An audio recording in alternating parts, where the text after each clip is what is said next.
Hey guys, welcome back to the channel. Today we're going to be working on a Ken CV carburetor.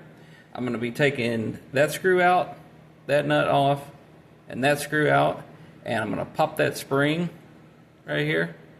I'm going to pop that off, and I'm going to try to pull that out just in case anybody needs to take this particular part off. Not going to get into it much today because it's got a window in it. And probably just gonna order a whole new one, but I'm gonna take that off and get some content for you guys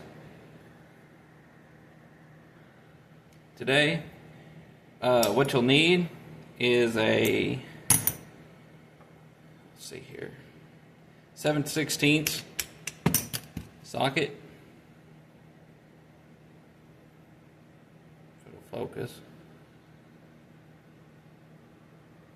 There it goes. Anyway, 7/16, and your typical, wherever it is, Phillips screwdriver. I got it in this hard impact.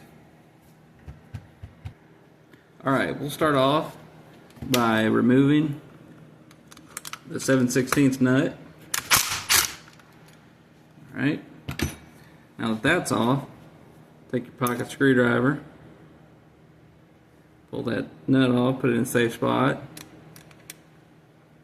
pull your lock washer off, put it also in a safe spot, then switch your bits, be sure not to strip them, take this screw out, and it does have a little bitty keeper washer on it, and the one down in there, it's a little hard to come by.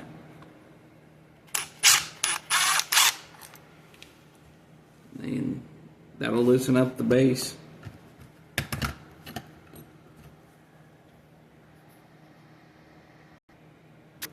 Alright, now that you've got that loose, take your pocket screwdriver and get underneath it. Be sure to keep it away from your face and just wiggle that linkage up off there. And it is keyed, and it does go on a certain way. So mark with a marker what side goes on and how it goes on.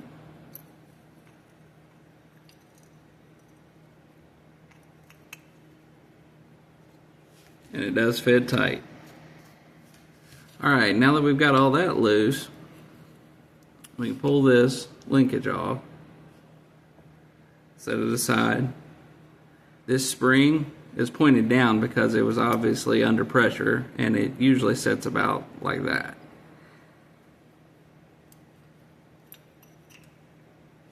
Under that spring is a rubber washer that is one-sided, like that, and it fits down into that hole. Whoop, I'm gonna lose it here. It fits down into there, down into that groove. That's where this lip goes. Now we should be able to lift that whole linkage off the carburetor. Just like that. Now that exposes the butterfly shaft out the side, and you now have fully exposed the part numbers and the name of the carburetor. Alright, now we'll take a little wire brush. Now don't go too hard on it because these are only engraved real lightly. You just want to clean them up a little bit.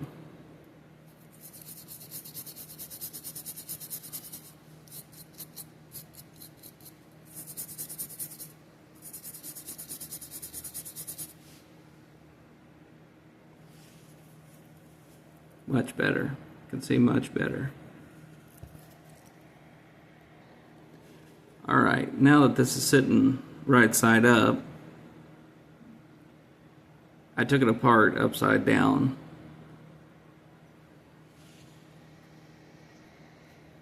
Alright, now that you've blown away all the debris and nastiness, since this is an old carburetor and we're going to buy a new one, I'm not going to do that, but I do recommend blowing all the dirt out from around there.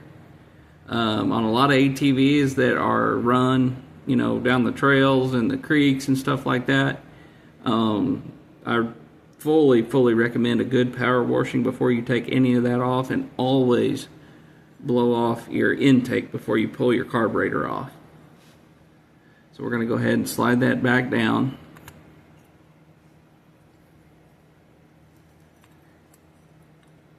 And now we'll take our screws,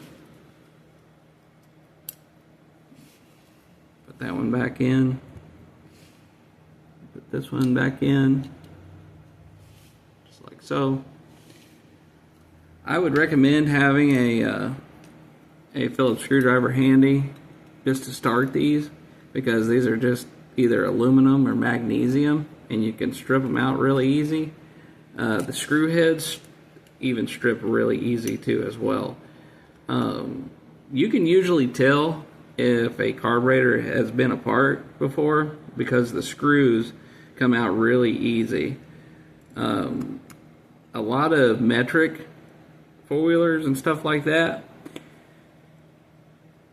they do use a lot of Phillips heads on like the cases, transmission cases and stuff, and those are so tight that you're going to definitely need a screwdriver impact for that. And it's one that you hit with a hammer, because you'll never get it loose with a handheld impact drill like this. It'll just strip the head out.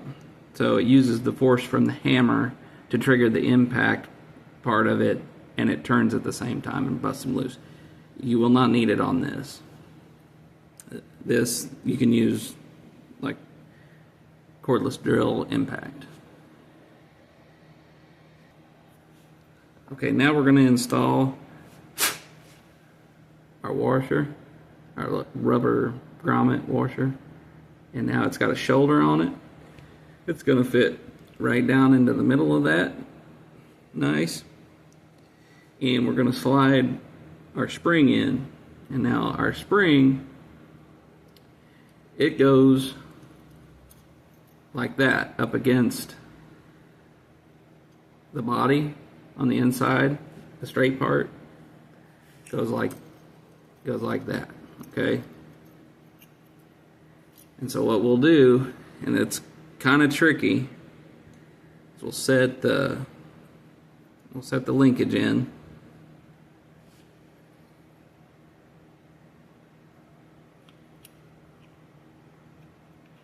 Like that, and just kind of hook down in that. And I'll probably have it done wrong the first time here, and the spring will fight me. And once you get it turned around, you'll be able to slide it right onto the shaft, just like that. Now the spring's going to act a little funny inside there, and it's not going to want to sit right. So you got to kind of wiggle it around to get it down on the shaft, like that.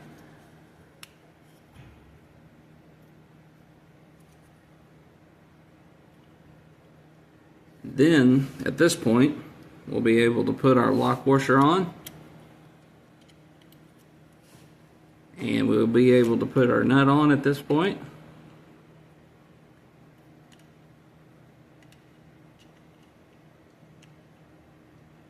You can put a little bit of mild thread locker on this if you feel comfortable. I would not recommend putting any type of really hard setting thread locker on it, just something to keep it snug. But test for your resistance. Make sure your butterfly is opening up all the way. Make sure there's no binding. And switch over to your different bit here. And with this hard impact, I kind of know how it does. One thing you will be surprised with when you tighten this up, it's going to hit the end, and it's gonna trigger it to go wide open. You don't want that to slam. So what you'll do is you'll hold it wide open like that, and you'll just give it a touch with the impact. Just like that. And that is enough to compress the lock washer, and you can test out your tension and whatever you had to replace. Hope this helps, guys.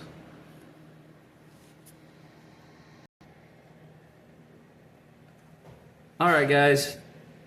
This concludes the end of my video. Hope this helped. This particular carburetor came off a 2004 Arctic Cat 400 4x4. Manual transmission in the case of foot shifter. And that's pretty much it. And it is a manual choke. It's got the spot where the manual choke goes in the side there. If you wanted to, I don't know if you can, you might be able to replace this fuel neck with maybe like a brass one. That might be something to look into. I find a lot of my parts on Partzilla online. I will warn you that OEM carburetors, OEM carburetors are very expensive. Okay, and when I say very expensive, we're talking like $600-700. So you might try to find something that you can cross-reference the part number with something on eBay or Amazon. I would definitely try to go that route. But anyway, guys, as always, thanks for tuning in. Appreciate every subscription that I get. Don't be afraid to leave a comment or on what you want to see, or I can try to accommodate that. But anyway, see you around.